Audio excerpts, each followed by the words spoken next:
and welcome to episode 2 of Pod Destroyer with me, MetalMance, Beardodoom, who's no relation to Johnny Doom, and I'm so hyped to share that we have our very first guest, very special guest, James from Mastiff. How are you, James? Hello, I'm very well. Thank you very much, guys. Absolute honor to be here. Episode number two. Woo. Welcome, And mate. Yeah, thank you. our, our very first guest as well. So, as you can probably see, me and Beardo have got matching bands on our t-shirts. There is a reason for that, and there's also a reason why we've invited James on this episode as well. Um, but yeah, so you might have seen on my Instagram if you follow me that I had the pleasure of seeing my all-time favourite band, 18 Visions, this week in Norwich. My second time seeing them, massive fan. They are my goats, my greatest of all time.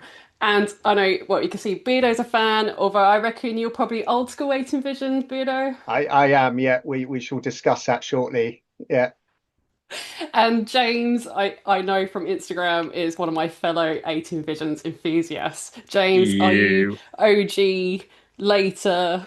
I'm a fan right through, but yeah, I sort of, I guess I came on board. Like Vanity era was when I sort of jumped on the 18V bandwagon. Excellent. It was Yeah. obsession for me because I'm a bit younger than everyone. Oh, But so I can talk about 18 Visions all day, every day, but we thought this would inspire, just as it's our second episode, this would inspire us to talk about our metal lore. The bands that got us into metal, the pathways that got us to kind of the genres we're into today. Obviously, 18 Visions are a big part for me. But I must say, the show, they were meant to play Obsession in full, and they didn't. And all through the week, I had people messaging me like, Maria, they weren't playing Obsession in full. It was very Obsession heavy, but it wasn't the album in full. So I think they didn't choose the slower paced songs, which is absolutely fine. But there we go. But it was really interesting seeing how so many people were there just for a trade, never heard of 80 Visions, didn't know who they were.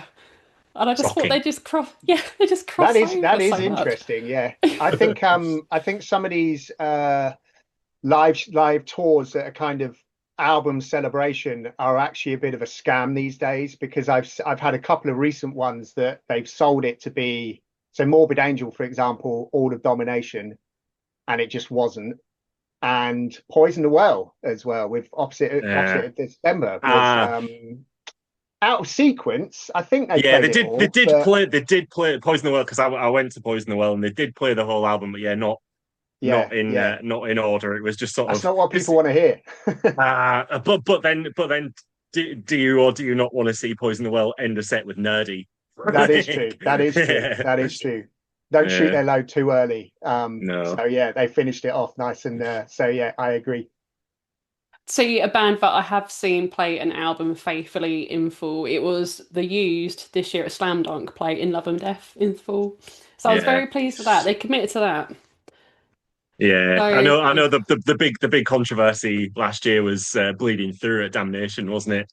It was like Yes, yes, I advertised was all there. year as Yeah, being the "This is Love, This is Murderous" playthrough, that's and then they didn't even play half of the album. no, A lot of people that was were a very real mad about letdown. that. oh Yeah, no, I had no idea because I would have gone, but I was in New Zealand. But again, yeah, well, 18 Visions bleeding through hand in hand. But yeah. no, I didn't know that they didn't play it in full. No, they didn't. They didn't. They played. It seemed like they were gonna. They played like opened with Love Lost, and uh, they did. So I think the first three. I think the first three songs, and it seemed like all was going to plan, and then they did. They either skipped to like a song later in the album, or they did maybe something off the truth, or it might have even been the new single that they just released. But yeah, they only ended up playing I think six songs from This Is Love. Oh, So and A I know scam. a lot of people were upset. I know even Gav, who runs Damnation on their podcast, he talked about it and said that like he was as blindsided as anyone else because as far as he knew, he'd booked Bleeding Through to play that album in full, and so when they didn't, he was just like, "What?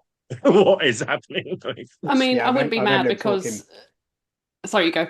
No, I was just going to say I remember them talking about that on the two pods, two promoters, one pod, and I think that was Bleeding Through's kind of in to get onto Damnation, and then just did the old switcheroo while everyone's just stood there going, "This, hang on, this is not what I wanted." No. I think I wouldn't be too mad because the Truth was is my favorite Bleeding Through album, and Yeah. funnily enough, because I love 18 Vision so much, when 18 Vision split up, I I hadn't seen them live because I was kind of too young to go to their gig. So I was like, oh my God, who am I going to have as my first ever gig? My first gig was Bleeding Through, Uh, Throwdown, and Job for a Cowboy. And of course, oh man, Throwdown, yeah. you got like two 18V offshoots. Yeah, so That's good. Throwdown, Bleeding Through, 80 Visions, all the interchangeable members. So I was like, well, this is as good as it's going to get. Finally saw 18 Visions to 2017 when they had their comeback album, and then now second time this time round. Um, but Beardo, you were saying that you've never seen them. I've never seen 18 Visions. No, no. I think I probably missed them on what I kind of think their like personal peak period is. Although like the new stuff that they're releasing is really solid. They've just never been. We've just never sort of crossed paths in a way that I'm like I could actually go and get to see them. I don't like Atreyu, so I wouldn't have paid to go They watch were 18 Visions in that. So they were a really good time. It was so much fun. But and you could tell like the whole crowd were just elder millennials. So mm, it was quite a calm crowd for most of the evening.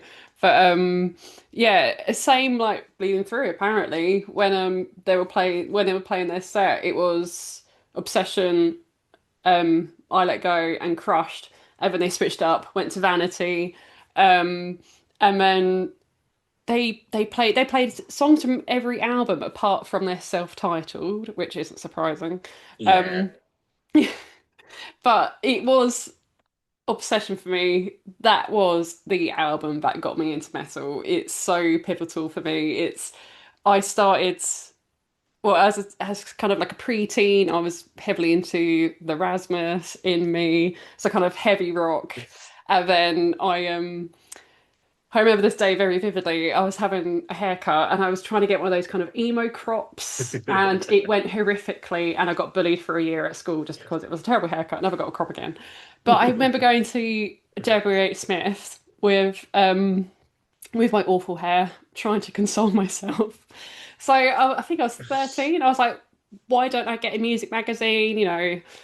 Let's do it. And I saw Rock Sound with Sum 41 on the cover. It was issue 66, and then in brackets 6. And I was like, oh, cool, the Rasmus are in this as well. Anyway, on the cover mount CD was 18 Visions Waiting for the Heavens. And honestly, as soon as I heard that, my life changed. I bought the album the next day, and then that's it. Like, I feel like I bypassed Iron Maiden, Metallica. I just missed all those big bands. I just went straight into metalcore. Yeah, I think I But think I that's was a good exactly the entry. same actually. Yeah, oh, were you? yeah. I sort of I kind of went through the again probably pretty similar. I mean, like you said, I think I'm a little bit older than you, but I sort of came through. I was really into sort of the tail end of the sort of like I don't want to use Britpop necessarily as a term, but like I loved like Idlewild, the Manic Street Preachers, but the sort of like more interesting end of that sort of Brit rock movement. And then I went through that into kind of like listening to all the punk and then pop punk. And then that's when you start buying Kerrang. And then that's when I discovered like that new metal was happening. And then it was like I heard Deftones and that just changed the world for me. And then through Deftones, I heard, and then it's that thing where you sort of then back then, you don't really have the internet as a resource. So it was just like, what bands are they taking on tour? What bands are wearing their t-shirts? And I found Glassjaw through Deftones. That introduced me to, I guess, like the world of like hardcore. And it was, again, through them, I heard Poison the Well for the first time. And then I went on that trajectory. And so, yeah, I was like, I got to, yeah, like I was listening to like Converge before I'd ever heard like a Metallica record. That's so funny, but it's so interesting. Like in the days before the internet, we had to get our band recommendations from any other way, t-shirts, band interviews. I Mm. remember, Beardo, this is going to be one for another episode. I got into Faith No More purely because Howard Jones from Killswitch Engage had a Faith No More album in his top Yeah, 10 yeah. songs of all time. And I was like, oh my God, well, if Hojo loves them, then I love them. Um, I mean, it's interesting, James, you were saying about Deftones because my first venture into Deftones was hearing My Own Summer on the Zane Lowe show on Radio 1. And when I went into my local library, borrowed the CD and then like taped it to a cassette Hey. tape so that I could listen to it was the debut. I just taped it on cassette, listened to that until because obviously as a teenager I couldn't buy my CDs until like No. Christmases or birthdays. So I was like, well, this is gonna sort me out in the meantime. But James, what is the band for you? So you said about Glassjaw, Deftones, Poison the Well, but what is your pivotal band? Um, I mean, there's sort of two bands I would if I'm going to cheat because they're very like intrinsically linked bands, so I Yeah. feel like I can get away with saying both of them. But for me, my sort of two pillars, it's Converge and Cave In. I'd sort of discovered uh, I probably had Cave In first. And again, Cave In was because I think it was they did a. I didn't go to it, but they did a UK tour opening for 100 Reasons in I think 2001, and it was around that same time they like reissued, even though it was only a year old, they reissued the Jupiter album, and the Kerrang reviewed it and gave it a 5K review, and just the description of Jupiter as this like progressive like space rock emo masterpiece. I was just like, well, I need to hear this. So I bought it, and yeah, it absolutely just like fried my brain. And then like hearing that, and then discovering that like immediately before that record, they were this like crazy metalcore band, and like Until Your Heart Stops is still like one of the greatest sort of metallic hardcore records ever written. So it's that just finding out that there's this band that have started this extremely heavy way, then became this unbelievable, yeah, sort of skyscraping post-hardcore like prog band. And just for me, they've never made a bad record. They've never made anything less than a great record, really. But then, and obviously, then Cave In have this sort of very close tied history with Converge. They've shared members at various points. They still do now. Since Caleb Schofield passed, obviously Nate Newton from Converge plays bass for Cave In now as well.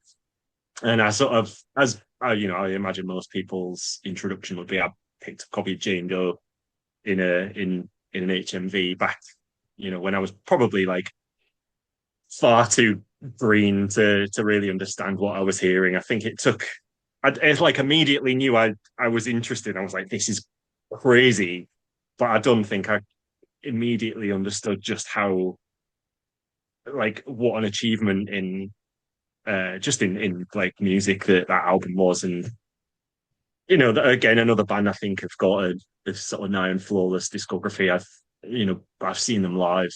I don't even know how many times they're and they still continue to, even though I wouldn't necessarily say that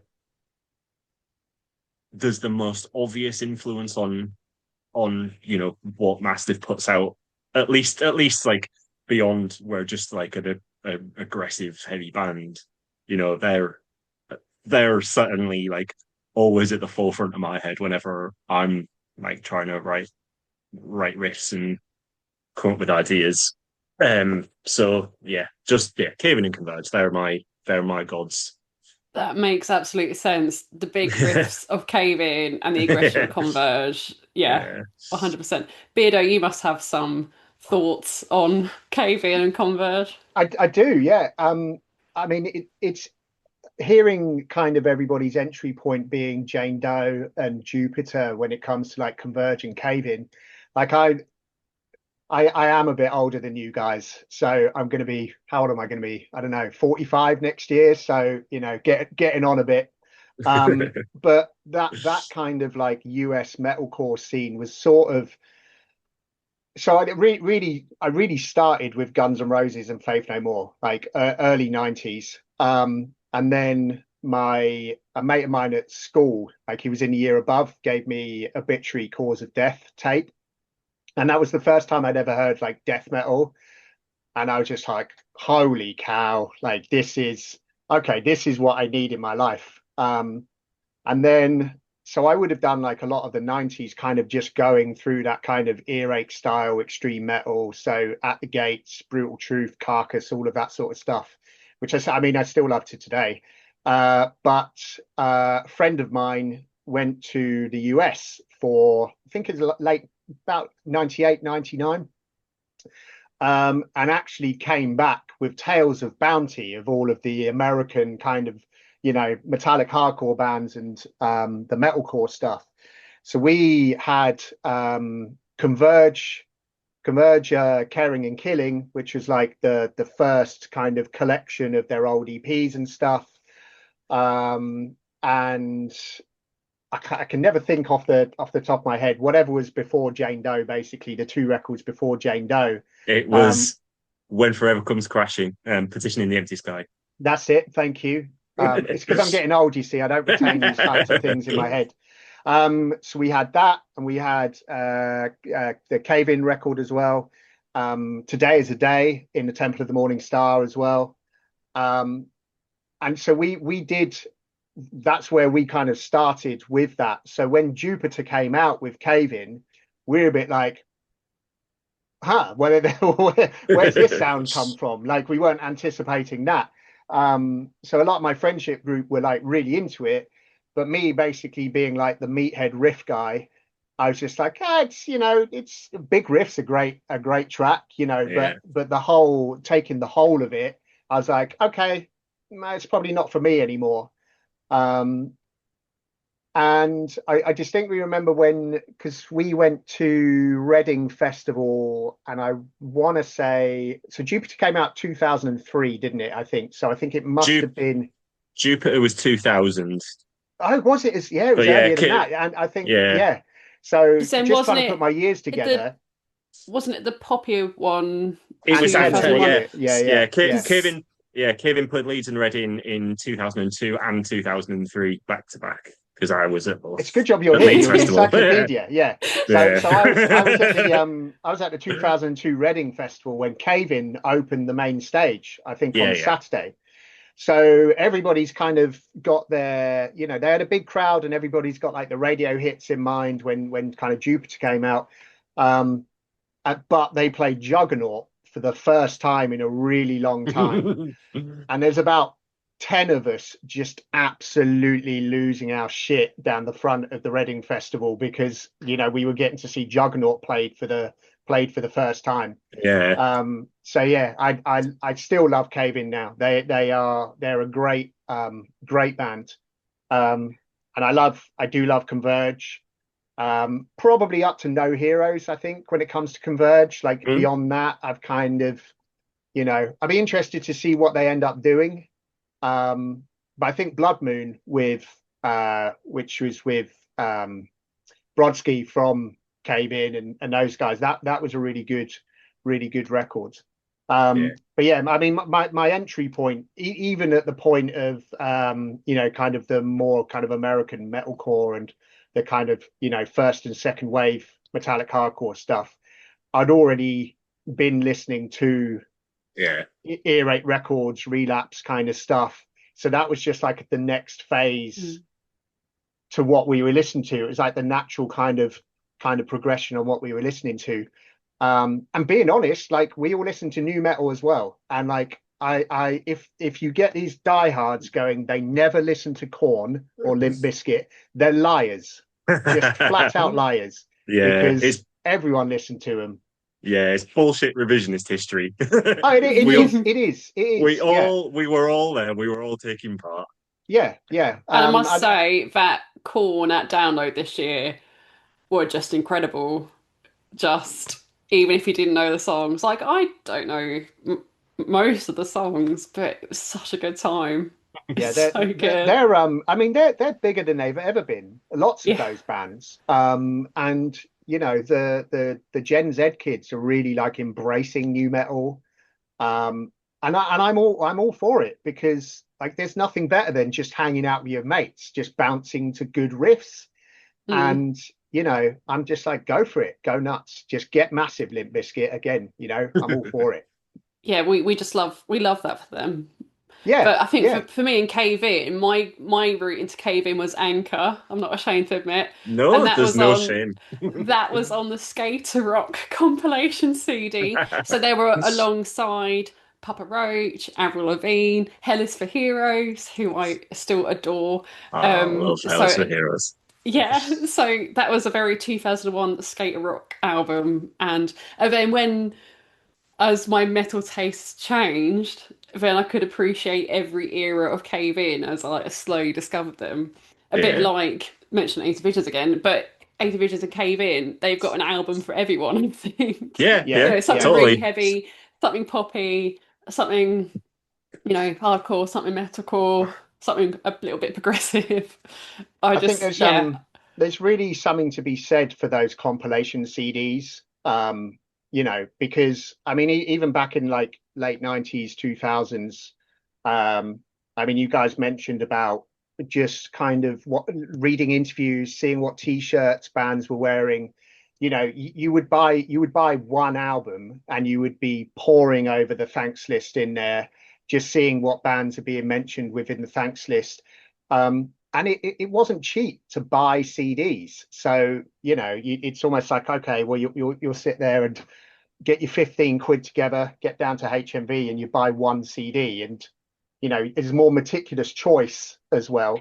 hence So, the birthday and Christmas money, and I could only get Oh five yeah. or six CDs a year. And James, it's really interesting when I first started interacting with you on Instagram, and he kept posting a load of CDs that I had, and I was like, oh my God, we have the same collection. I'm thinking, I still remember when you posted your Open Hand You and Me album, Yeah. and I'm like, another one, another one. So I just feel Yeah. like we're very trustkill road runner.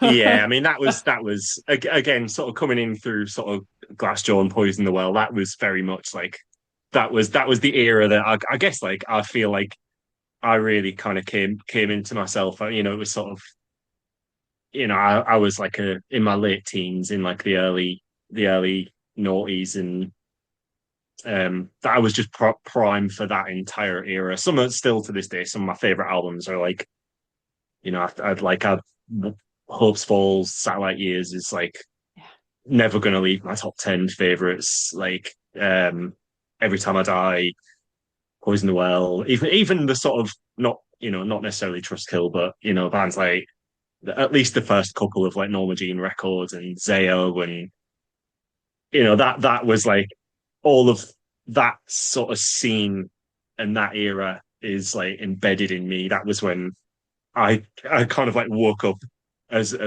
like a full human being and was like, yeah, this is me. This is what does it for me. And then, as years went on, my taste sort of expanded into like more extreme things, and I discovered death metal and things like that a bit later on. But yeah, my heart's always still in that like early noughties metallic hardcore scene. Yeah, and it opens up so much because that is a heavy entry point. Like it yeah, just, even like Obsession for 18 Visions, that is a heavy entry point. Yeah, It's not yeah, yeah, it's not Linkin Park. It's not, no, so and it already gets you primed for those kind yeah, of down-tuned heavy riffs, and you're like, yeah. and just a quick little known fact about Beardodoom, I actually have a Zayo tattoo. Um, Oh, really? I do, and it was one of the first tattoos I ever got. I've got Liberate Te Ex Inferis. Oh man. Yeah, Oh, we. Oh, it's a shame we've got limited time today because we could have a conversation. I did a podcast earlier on this year just talking about Liberate for an hour. Like, Well, let's there. get that scheduled in a later yeah, date. yeah, But Let's yeah. do it again. Yeah, yeah. it's Wow. funny you should say that, Beardo, because yeah, Obsession's still a heavy record. And I It remember is. hearing the Yeah. song Crushed, and that blew my mind. I was like, this is the heaviest thing I've ever heard. And then I remember picking up the back catalogue over the years. Vanity was so heavy. I was Mm, 13, 14. I was like, hmm. wow. And then I bought the best of, and I just couldn't understand. I'd never interacted anything before that didn't have a structure. I was like, "Where's the chorus? What's Mm, the mm. verse?" That was a completely new concept to me. That there wasn't a structure. Yeah, Um, yeah. Yeah, yeah. Going into Motionless in White after like accepting, yeah, sort of I Let Go as being the 18 visions that you know and love. And then, Yeah. But yeah. it's funny, they played Motionless in White at the gig, and I remember saying to my boyfriend, I was like, I was shouting at him, I was like, this is the song that Motionless in White named themselves after. And I'm just thinking where Motionless in White are now, and if their fans heard that original song, it would just make their brains explode. Yeah. I feel like they owe 18 Visions some royalties. Or 100%. definitely like take them on some huge tours. But like that, I, I least they could I do. always find I do find it interesting about these kind of larger bands that have been spawned from that sound. Um, Anecdotally don't seem to give a lot of props backwards to kind of where they come from, as Mm, almost as if it's like, well, we created this sound, and it's like, well, no, you've blown it up, but you know your background is from those kind of 18 yeah, Vision and Zayo somewhat, and a yeah. lot of the British scene stuff, architects who were influenced by Johnny Truant, who are good mates of mine. So I want to Oh, very sick. stipulate that here and now, that no architects wouldn't exist if it wasn't for Johnny Truant. Um, and bring me the horizon and all of those kind of bands, like they came from that scene, and essentially it was because of that. And I think I think a real sort of avenue that should get props is Rock Sound magazine, Hmm. for exposing and bringing all of that type of stuff to to the masses, I suppose, because Metal Hammer Yeah. wasn't really covering it, Kerrang wasn't covering it, Terrorizer definitely wouldn't. Rock Sound, when that first started, did start to introduce more of that kind of, you Yeah. know, Honestly, that magazine was a gateway to everything, all genres. I've still Yeah. got all my cover mount CDs Yeah, me too. over the year, yeah, in a box somewhere. And it's a shame they went a bit pop punk after Darren Sadler left. And I know yeah, you know yeah. Beardo how much I love his editing, We'll we'll but get it's him just on. that We'll get him yeah, on. we'll get him on. But it's just that magazine opened the doors to everything. Like I wouldn't have the life I had now without that magazine. So maybe Yeah. actually it's not 18 Visions that changed my life. It was the magazine Rocksound. Oh. Well, I think that's fair to say, because I mean, Terrorizer magazine introduced me to a lot of stuff that just wasn't it.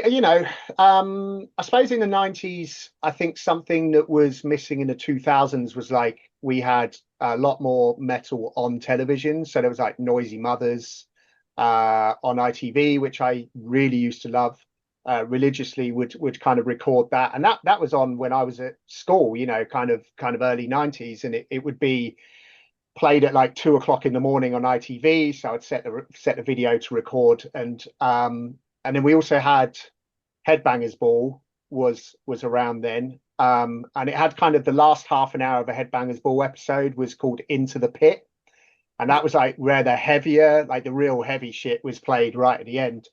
So that was kind of like my section, and that's where you'd hear all the death metal and the grindcore and stuff like that.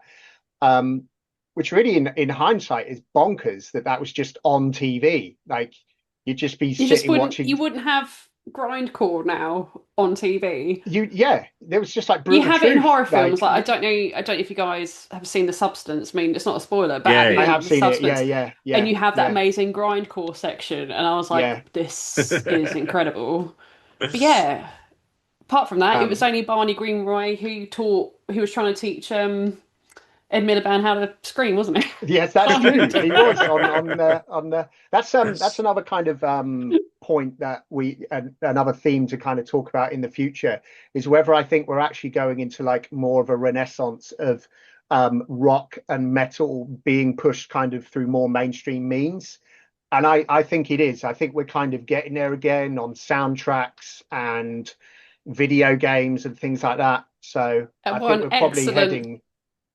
What an excellent transition into talking about Mastiff. Oh, Thank you. it's almost as if that was planned. Mm. Actually, we hadn't discussed that We're just bit. such professionals, James. So, You just natural yeah, segues. It's that's incredible. right. We're just we're just such big fans. But Mm. James, obviously we haven't just got you on here to talk about 80 Visions and your musical background as much as that as we could have made a whole episode on it. But Easily. what's happening at the end of this month? Mastiff have got their new EP coming out on We Church Road have. Records. Hang on, I've got the date here, the 24th of October, and it's Yep, called For All the Dead Dreams. And it James, is. I've listened to it because I've got it in my inbox. But well, and also Beardo was saying we had a quick chat before about how it's even the singles are still the heaviest thing that we've heard from you guys. The Yeah. EP, the whole cliche of these are the heaviest that, these guys have ever been. What has happened? It's Um, amazing. I Apart from don't the know. additional I think guitarist. yeah. I mean, shout out to Dan. He's not a Dan. So Dan only officially joined the band recently, so he's not on. He doesn't play on the EP. He wasn't involved in it, but I mean, when we after we were sort of Depressive Piss had been out for a little while, and we was starting to think about whatever came next. We were all quite unanimous in the idea of making an EP, just because like albums take a long time. We're not the most prolific writers out there. Like we're not one of we're not one of these bands that writes like 20 songs and then picks like the 9 or 10 that we want for an album. It's like when you hear a Mastiff record, like that's everything that we've written. So we kind of didn't want to sit for too long without putting something else, especially because with Deprecipice, that was our like contract with Monarch Heavy fulfilled. So like, it was, no drama, no, sort of bad blood with Monarch or anything. That they were amazing with us. But that sort of relationship came to a sort of natural end, and we were like, we don't want to just sort of drift too far from people's minds. So like, we'll write an EP, and because I guess like Deprecipice compared to Leave Me the Ashes and Plague before it was a little bit more sort of not straightforward, but a little more sort of like hardcore leaning. We kind of decided we were going to keep going in that direction and be as kind of blunt and as straightforward as we've ever really been. And I suppose the EP is kind of still that, but it ended up going in a lot more directions than we anticipated. We thought we were just going to write 5 like short kind of like hardcore bangers with big breakdowns in, and then as it always is with us, we things got a little bit more. There's a lot more like death metal in there than we anticipated, and yeah, it just It sometimes really, it just it, kind of it falls out of us how it falls out of us. yeah, it really works.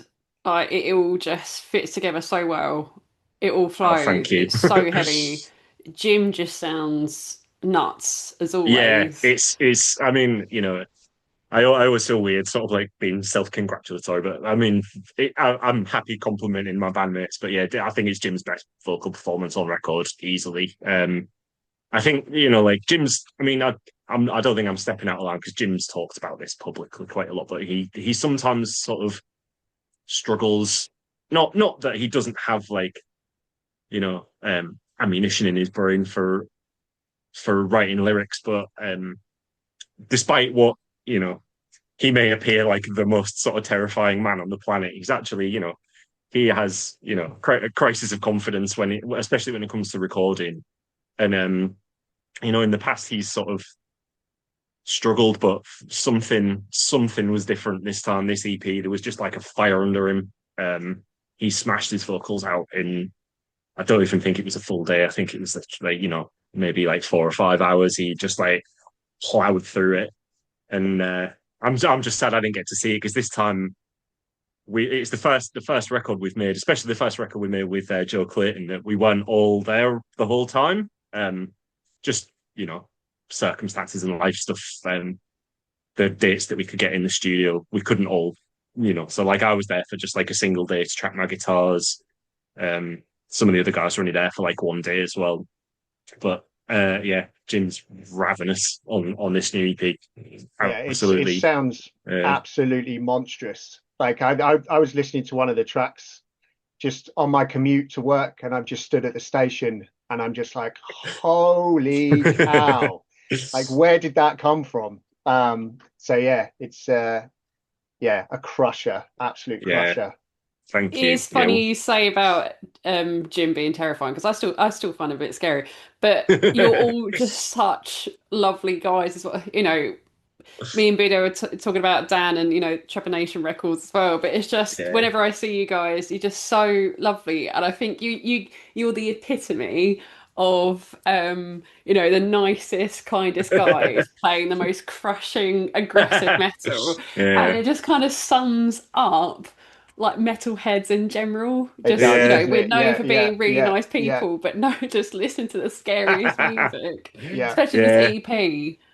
It's just Yeah. I um mean, it's and I because every bit of like, you know, vile, evil disgust in our souls is, on record. We squeeze it all out of us like a sponge, and It's a then way of all filtering that's all left of is it the out, isn't it? Yeah, yeah, yeah. all that's left I is the agree. the fluffy happiness. Yeah. Yeah, yeah.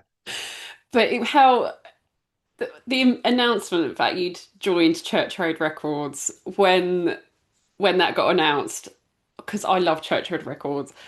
And when that got announced, I was just thinking, I was like, this just makes absolute sense. And I know in the episode one, I just said about how much I love them, and you can tell that everyone's just a big music fan, and it's for the love of metal. A bit like this podcast is for the love of metal, but you guys joining Church Road just makes absolute sense. Like I knew that it was just perfect. So Yeah. excited that you've now joined that roster. But Yeah. what has that We been like?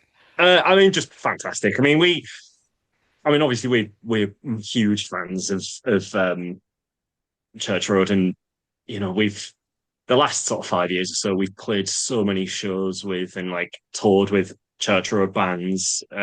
Really good friends with so many of them. We've played with Employed Sab 2 or 3 times, and they've always been super lovely and super supportive of us. And it was just like when our sort of contract with Monarch was winding down, and we were thinking about what comes next. We had conversations, and we thought, like, do we consider self-releasing? Do we, who do we reach out to? And I think like unanimously, like immediately, all of us were just like, well, we should, at the very least, we should shoot Sammy and Justine an email and see if they'd be interested. And very, very, and this was like, well, before we'd even started writing the EP, it was literally just when it was hypothetical. We dropped them an email, and pretty much immediately came back to us and like 100% like whatever you guys want to put out, we'd love to put it out. And yeah, then it was just a case of like once we actually had a thing made, it was sent it over to them. They were super, stoked on it.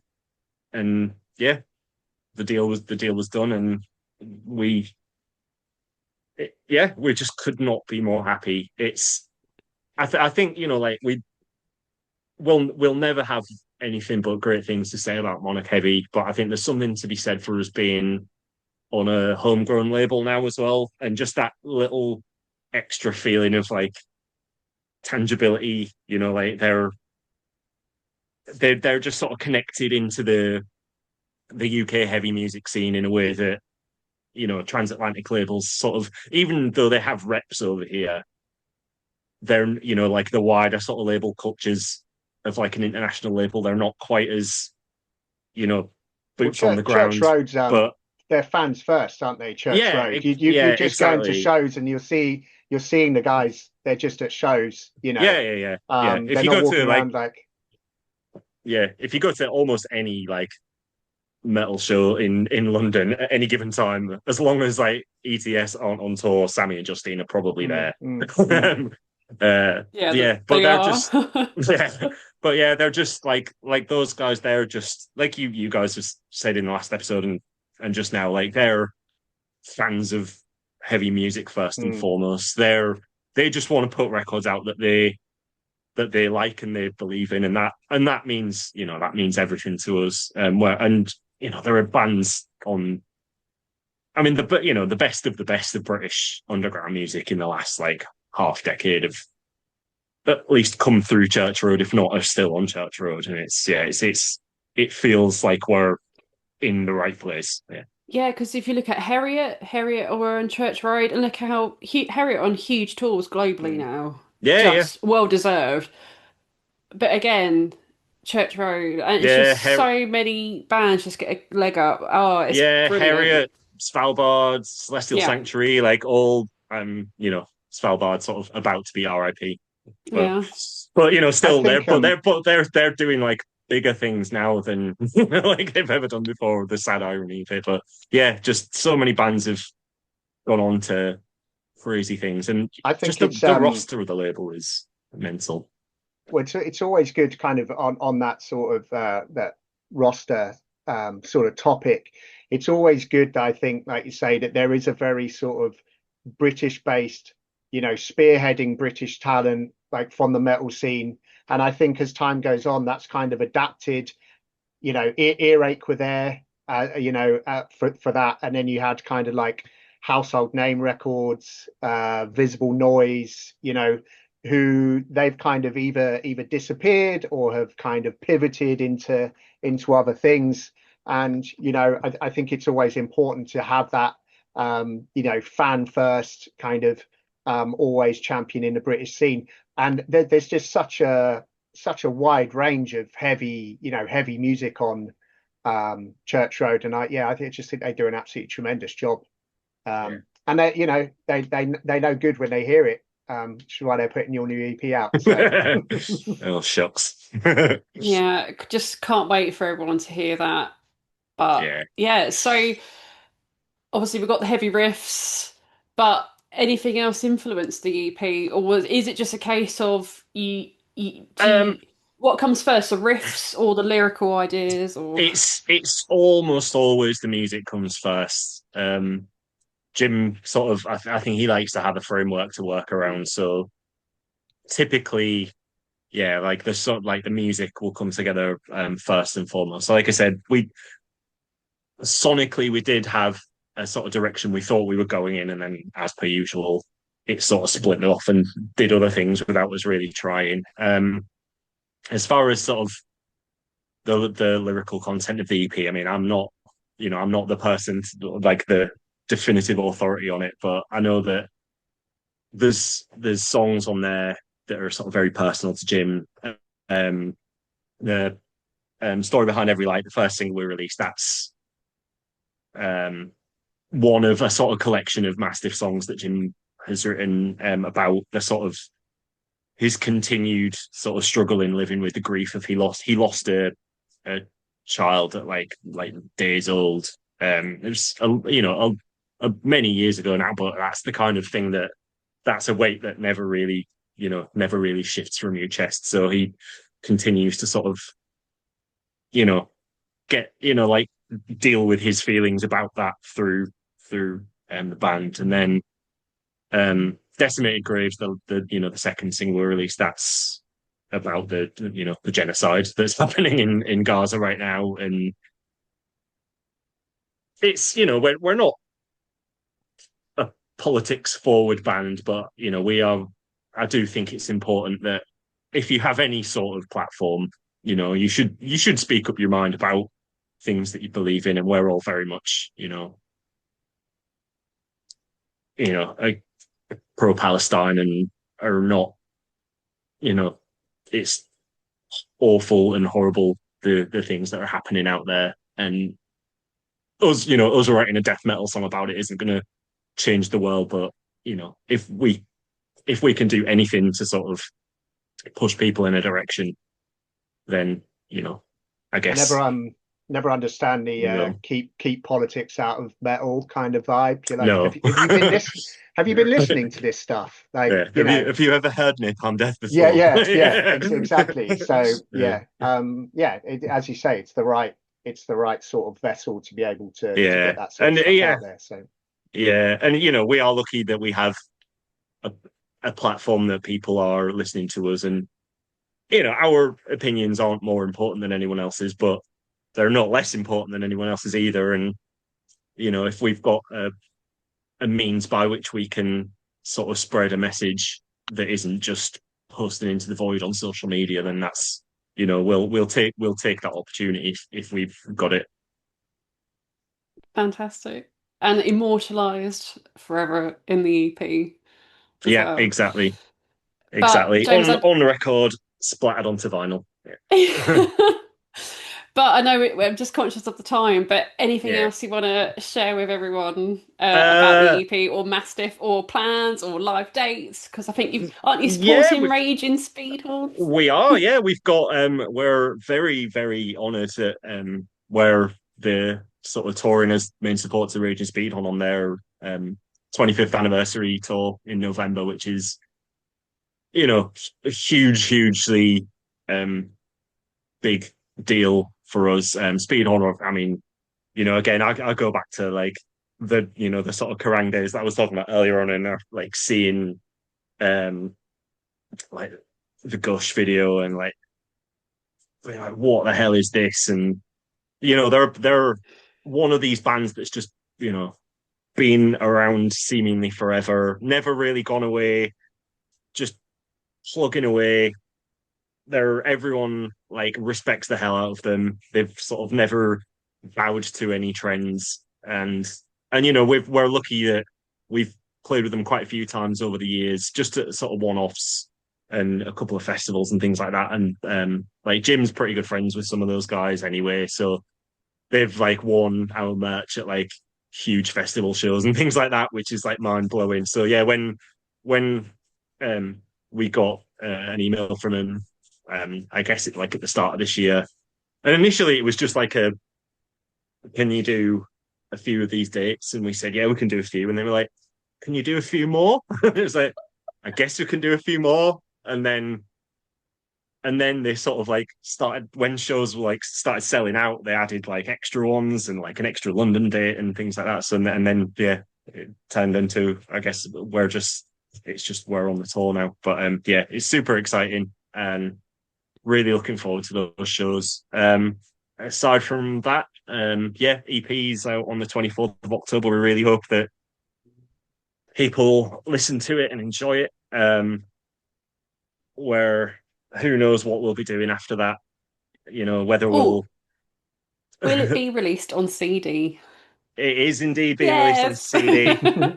Good. Yes, of course. Yeah, Because so many aren't now. yeah, I know, no, because I actually, I mean, we might have had a conversation about this at some point anyway, but yeah, I like, I'm fully back as a CD buyer. Like, I had a few years of vinyl collecting, and then a few very sort of 4 years of needing to pay bills and having to sell most of my vinyl collection to pay them. So I sort of got to a point where I just started buying CDs again because it was just a cheaper option, and then rediscovered my love for it, and my collection just sort of grew and grew and grew. So yeah, I'm always quite happy that we still get CDs as well. And so please buy them. Well, Yeah, I mean, I metal. think I was going to say, MetalMance and I will always champion the CD. So, yeah. Yeah, good yeah, to hear it.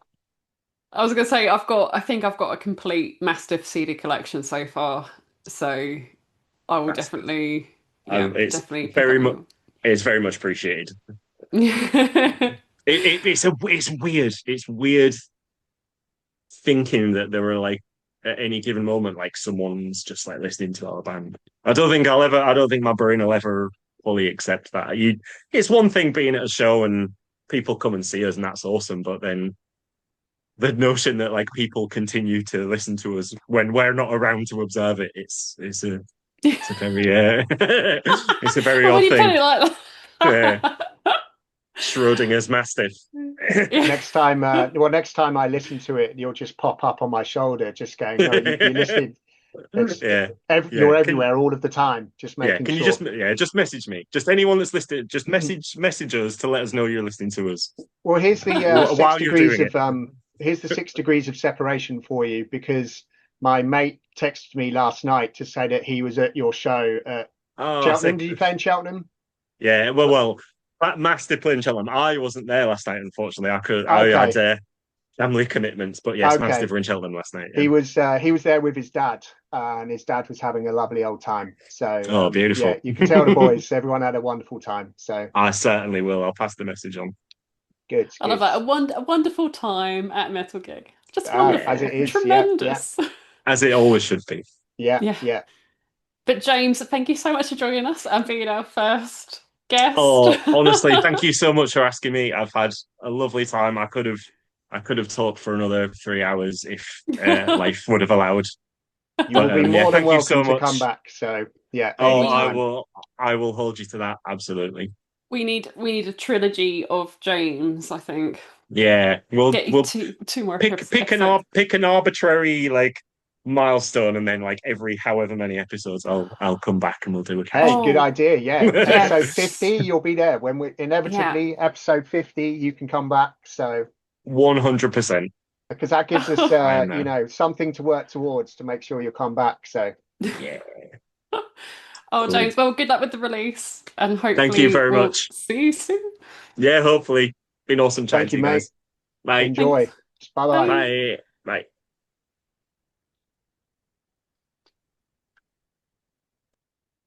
Oh, but that was very nice. There you go. Awesome. First guest, episode Our number first two. guest. So yeah, quite yeah, that was a good set of stories about kind of everybody's entry points and what have you. And that's kind of a good segue, I suppose, to what have we been up to this week? So what have you been listening to? Tell us more about the 18 Visions show. Um, so, funny enough, now I know you're not an Atreyu fan, but after seeing them, me and my boyfriend, we just ended up listening to them a whole load again. Um, that was his first time seeing them. That was my second time. I saw them for the first time only at Download last year. Completely missed them at their peak. Missed them when they still had Alex in the band. Um, Honestly, the people who are just, well, this isn't a Trey without Alex. I'm not going Mm, to listen to mm, this band anymore. mm. Oh my God, you're missing out. It's just amazing vibes. They're just having so much fun on stage. The chemistry between the band is incredible, and everyone was just having such a great time. And I think, so what if Alex is no longer in the Yeah, band? yeah, yeah. The sh Things the change, and it's show just like the just sh enjoy Yeah, it. Yeah, the yeah. show was I'm with you. amazing, and you could tell that they had been playing together for so long, and they were loving every single second. And I love seeing when bands are just enjoying themselves. You can play the heaviest music, but Hmm. you're allowed to enjoy yourself. Yeah, yeah, But yeah, yeah. it was so good. So after that, because of the good vibes, we've just been listening to them more and more and kind of revisiting the albums. Um, and but otherwise, yeah, just been listening to the Mastiff EP. Um, I'm also preparing my Blindfold and Led to the Woods review, so Hmm. I've been listening to that a whole chunk. Um, but otherwise, I feel like I've had quite a Trey and Eight Visions heavy week. Good, So, good, good. um, but yeah, now I did pick up some 80 Visions vinyl, including one of their newer EPs, and I don't think I've listened to that at all, even on Spotify. So Yeah, they I have need to give that a they've been listen. dropping some good stuff. And I think it's a shame that it doesn't seem to be kind of pushed as much as their kind of older albums. They're almost like Yeah. dropping this new stuff, and it's Well, kind of not they're really got much focus on it. they're fully independent. No, don't Mm, have PR, don't have a label. It's mostly American distro. I don't think they've got mm, a UK or EU distro. Hence why I can only pick up stuff up really when they're playing a gig. The only exception I made to that was when they released Obsession on vinyl, yeah, and yeah. I made the exception. Um, but I think they're just quite happy being a nostalgia band. But Hmm. it really surprised me how many people at that gig just hadn't heard of him. Yeah, yeah, yeah, And I'm yeah. just like, but and then even on stage, like James Hart was saying, oh, we've been playing with a tree for like 20, 25 years, And there's everyone and just it's going, just, Yeah. Hmm. Yeah, I But always yeah. find that interesting when there's the people, and it kind of it always shows me just actually there are quite a lot of people, and more power to them, who just they just listen to a handful of bands. They enjoy the bands that they listen to. They don't necessarily explore beyond, the family tree branches of what they're listening to. They're just like, I like Atreyu. I'll go see Atreyu. It's Mm. like good, good. Well, I Um, think they had some big emo anthems, didn't they? They were more in a, they fit, in comparison, they fit nicely into a box, whereas 18 Visions don't. And that's probably mm, where, not the disconnect comes from, but it's probably where Atreus kind of got that status. They had a couple of big emo anthems. Um, a Death Grip on Yesterday was dropping when 80 Visions went, Rocky and released a self-titled. So when emo metalcore became a really big thing, 80 Visions had already left that behind that's because they right. were one of the Yeah, yeah, pioneers of it. yeah, yeah, yeah, It's like they became, pun aside, a victim of their own kind of innovative. yeah, yeah. Yeah, it's fascinating just how pioneering their metalcore was, and even like the whole fashion core thing. Hmm. They were doing They're eyeliner ground long zero before. of that, weren't they? Yeah, Yeah, yeah, yeah, yeah, they were doing that long before Bring the Horizon, before yeah. Trey would putting the eyeliner on. The It's old just swoopy hair and tight jeans and the bullet belts guy, and stuff. Yeah. the guy liner, the coloured Mm. hair. It's just they were so ahead of their time that they missed the majority of the fan base. Yeah, yeah, yeah. And hopefully there'll be somebody that will walk away from that and it'll be like first time they've ever heard 18 Visions, and that will start their journey into, heavier stuff. So Let's hope um so. I think we've really done 18 Visions props on this one today. So we'll have to tag them in so they can kind of hear what we've Well, been I twittering feel on like about. I've been tagging them in everything this week, so probably just like, oh, Mm. not her again. Yeah, sod it. Just go for it. I bet they absolutely love it.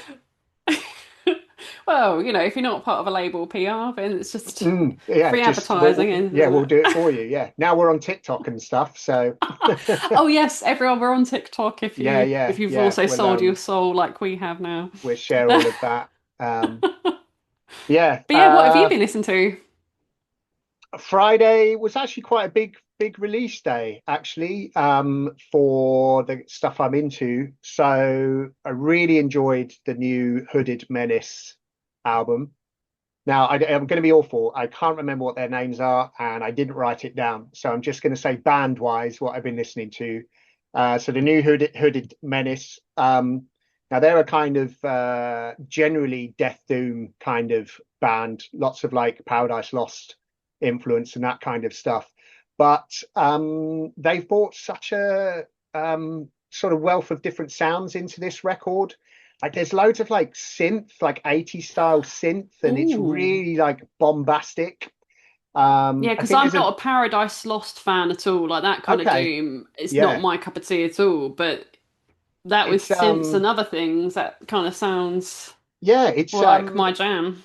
it does sound like there's still a lot of Paradise Lost isms in it, but they're definitely standing on their own. And I think they've got to be 5 or 6 albums deep, so it's not like, this has kind of come organically. I'm fairly certain they did a Duran Duran cover on it as well.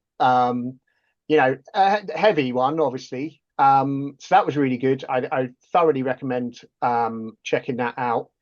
Um, Also, blew my mind. Another band that I've never followed before that have kind of just, I see, because I'm big into like my like industrial metal, Mm.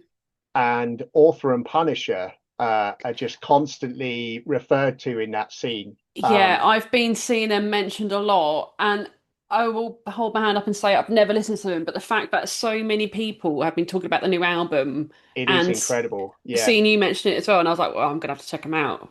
yeah, But really. So I'm going to make a beeline at Damnation Festival to yes, I see definitely need to them. listen to them.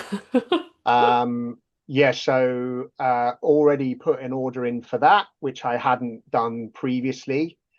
Um, and then the new Today is the Day record. Um, Now they're a band, bands that just, I mean, essentially it's one guy, like Steve Yeah. Austin, not the wrestler. Yeah. And like he essentially just more or less builds a new band every album. Yeah. It's funny Um, you mentioned we were talking about discovering bands on t-shirts earlier because I think the first time I saw the name was when Brown from Mastodon were where it was well, wearing he Today's a was Day part of t-shirt. a Today's a Day lineup. Yeah. So Bran Today, and today. today is the day. Today is the Today. day. Yeah. Um, so Bran and Bill played on In the Eyes of God Right. in 1997, and so that was pre Mastodon. And Right. when Mastodon first signed to Relapse and they started to advertise Mastodon, the tagline was X Today is a Day members. Oh, of Um, course. because I was into today is the day. It's very Yeah. put your teeth back into. Yes. Um, and Mastodon came about. I was like, well, this is going to be great, basically. Not but. I mean, again, kind of like what we said about Patton last week. Steve Austin doesn't owe me anything. He can do whatever sound he likes. But it just isn't for me. It is a miserable listen. But Oh. not in like a it's miserable so it's bad. Mm. It's a very personal, very lyrically miserable record, very melancholy. Whereas, in days of old, they were more visceral, more angry, more like, fuck the world type stuff. But I suspect he's late 50s, maybe early 60s even, Maybe he's and mellowing. He's mellowing. yeah, well, that would naturally, Winding down. naturally, that kind of you are going to make that transition as time goes on. Um, so yeah, not for everybody, not for me. But yeah, today is a day.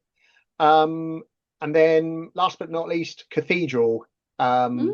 Society's Pact with Satan. Um, Now, I love Cathedral, probably one of my all-time favorite bands, and I've always been really sad that they split up. I think it's probably over a decade now that they've been split. Um, and they unearthed some recorded stuff from their final album that they hadn't released. And essentially, it's like a one half an hour song, um, similar to Journey of the Homeless Sapien, I think it was, which was on the Soul Sacrifice EP. So it's just half an hour, and the reason I love them, they have all these like um, sort of 70s hammer horror style Wicker Man kind of influences, very kind of 70s prog, but still, devastatingly heavy. Yeah, I Um, think my favorite track is on Asriel's Wings because Awesome. Yeah, I really yeah, love the kind yeah. of like the galloping pace to it. That's right. And Yeah, when, yeah. I mean really they're Doom, aren't they? They Doom. are. Yeah, yeah, But for yeah. me they're a bit more of a they've got a bit of a kick.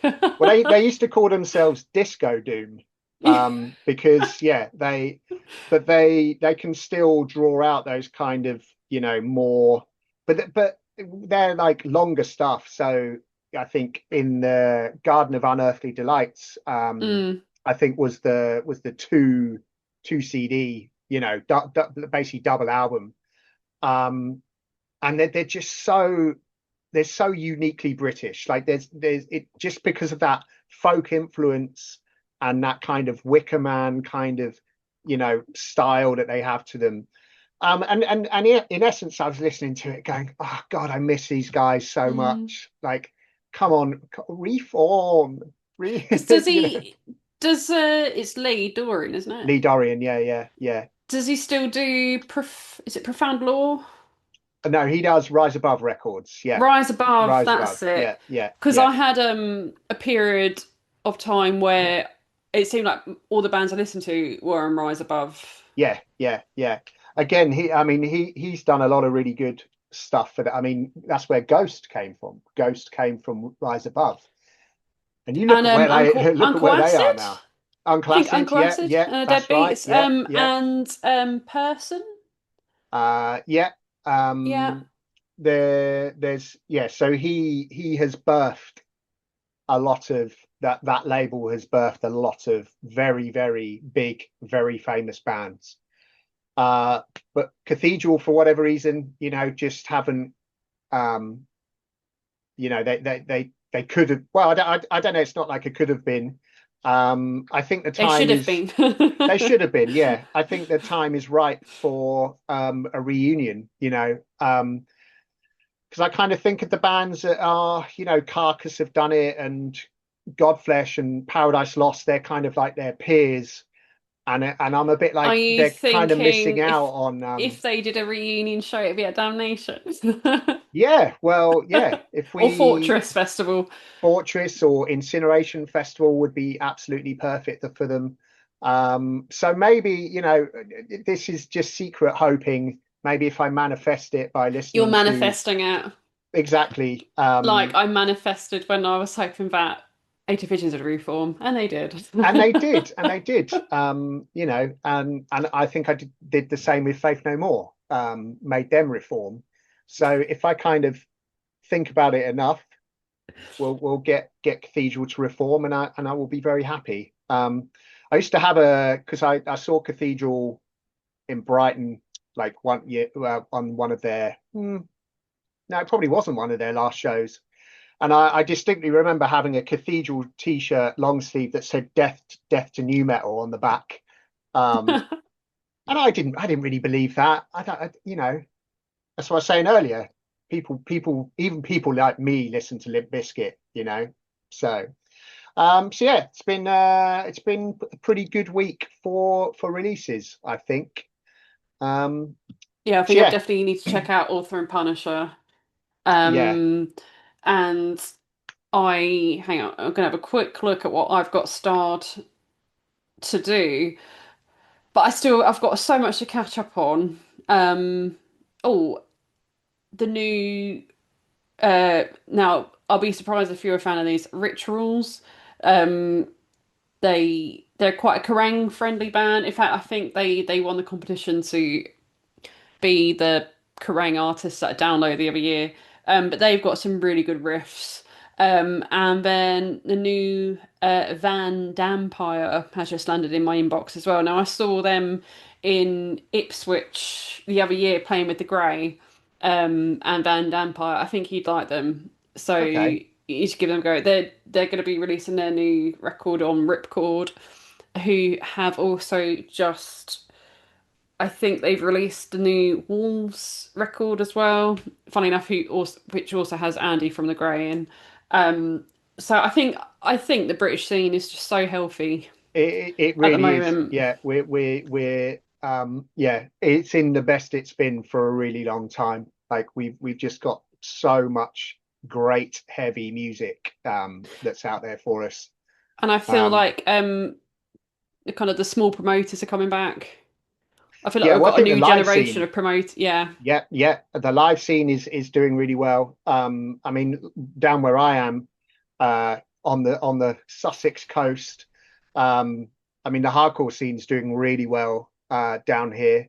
Like you say, there's a lot of great kind of DIY promoters, and they're going very old school. Charge £4 on the door. Or Which even is which is free, great. or pay Yeah, pay what you want, or pay pay what what you you can. can, or That's free right. gigs, and you're just Yeah, like, yeah, yeah, I'll go and have a yeah, good time. yeah. So I'm like, go on, kids, you got it. Um, so yeah, and hopefully, we're going to do our best to kind of champion that, as much as we possibly can on this little podcast. Um, so we're going to hope to get more guests in the heavy scene as time goes on. It's really cool to have James on. Like, he had a lot of really good stuff to say. And it's nice to hear people kind of what all of their entry points into the scene is. And I think we'll sort of constantly ask that question whenever we've got people on, just say, okay, what is your journey into the world of metal? So yeah, I think any last bits that you want to sort of talk about? No, just if you got TikTok, give us a follow because I'm in charge of the TikTok, and I have no idea what I'm doing. So please Yeah, give it some yeah. love if you're on there. Yeah, I shall thoroughly leave that to you. I want to say thank you so much for everybody's support and feedback, considering we don't have a clue what we're doing. And we have received such lovely messages. And Yeah, just shout out to Alex of the CD Collectors podcast as well, who's just got her back. Oh, and Andy Wintmore, he can stop bullying me now as well. yeah, I've yeah, started a yeah. podcast. Hope you We've listen done to it, it. Andy. Yeah, yeah. So yeah, you can do all of the things. You can follow us here on YouTube, like and subscribe. I can say that now. Give us any feedback you like, as long as it's nice. Follow us on Instagram, follow us on TikTok, do all of those things, and that would be great. So yeah, when's our next one? I think because we've done this in pretty quick succession. I think we're We gonna have did. to think where we're going in the next couple of weeks, but And there will be one very I'm on shortly. holiday, so Yeah, yeah. we'll figure that out. We'll let everyone know, but we won't be losing momentum. We'll No, keep churning out. I think our next one will probably be our kind of pre-damnation chinwag. I think it'll be around about that time. And I'm also going to put it in your sort of future diary that we're going to hopefully do go live after we've been to damnation, and hopefully you can join us live and we can have a conversation about what we thought of damnation. So yeah, thank you everybody for listening. Thank you, MetalMance. This was great fun as always. As always, thanks, Peter. My pleasure. And we will catch you all on the next one. Thank you very much. Pod Destroyer is not filmed in front of a live studio audience. MetalMance and Beardodoom are not trained professionals, and as such, it is positively encouraged to try this at home.